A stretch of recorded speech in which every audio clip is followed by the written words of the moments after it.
Welcome.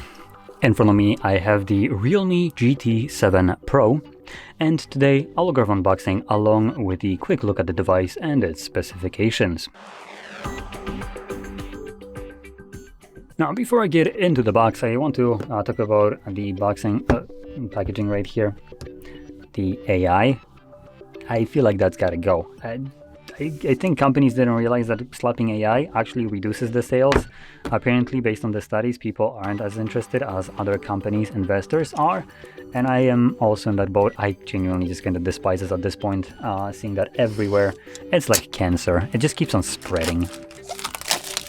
But luckily, other parts of this device are going to be picking up quite heavily. So, let's just pop that open. Looks like we might actually get a case in here, which indeed we did.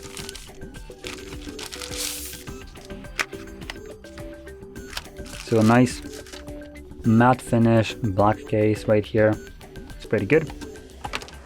And then we get the phone itself. Ooh, has some heft to it.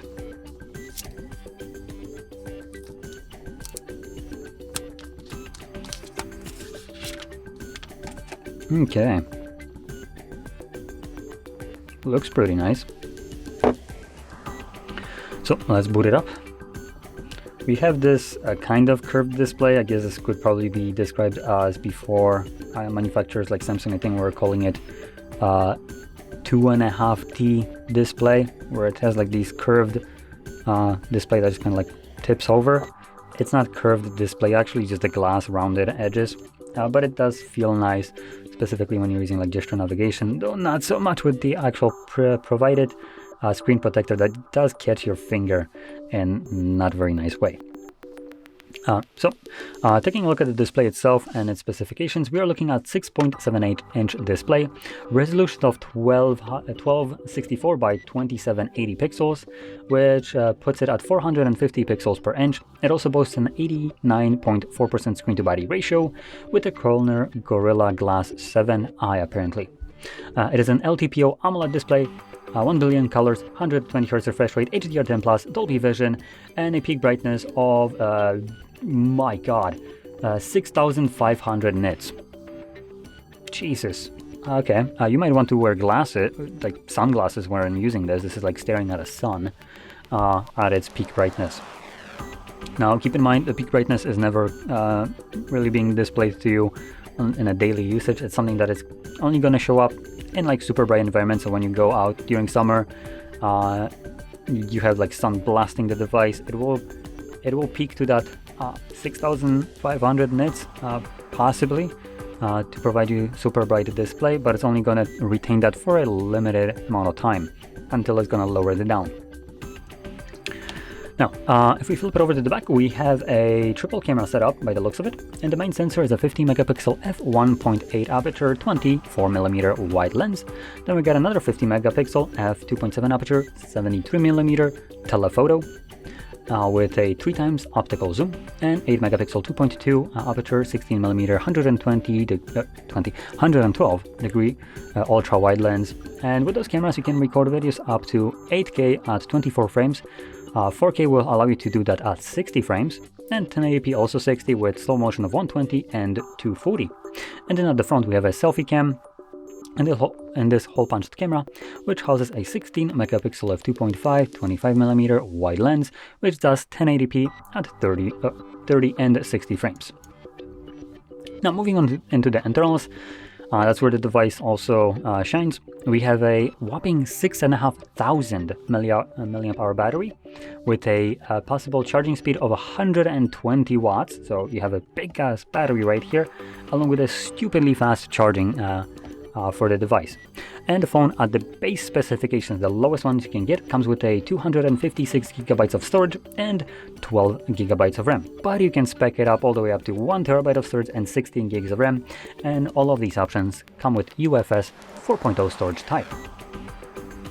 And lastly is the processor powering this beast, which is a Snapdragon 8 Elite, the newest processor from Snapdragon. It's obviously a really powerful processor.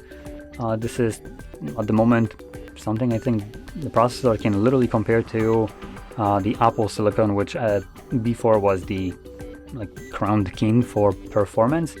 Yeah, the Elite one, 8 Elite, is just kind of close there by, and it is a insanely fast processor, probably more powerful than you will ever need on your device at this point. And what you can actually do, interestingly enough, with such a processor is play games, emulate Windows games on here and run them basically at 60 frames from what I've seen. That is insane. For a phone to do that in your pocket, emulate games that have come out like roughly 5 years ago, that were designed to run on a PC and push those PCs relatively hard, you can now do that from your phone, from the pocket. Insanity to me. Now, last thing, putting on the case, as you can see, it protects the device pretty well. Looks also pretty good. So yeah, there we go. Pretty nice device. Now, last thing to probably check out would be the price tag, and this device comes at apparently 800 euros. I am actually gonna check this, as this seems lower than I would have actually expected this to be at. Apparently not being sold in a store that I was looking at. Okay, great. Let's try another one. Okay, so this device actually comes below what I would have ever expected it to cost. It comes at 3,000, nearly 700 PLN, which would basically equate to that like 700 euro price. So this device is really competitively priced for what it offers. So great value for your money. If you don't care about the brand and like the skin of Android on here, this will be a very good phone. But with that out of the way, hopefully you found this video helpful, and if you did, don't forget to hit like, subscribe, and thanks for watching.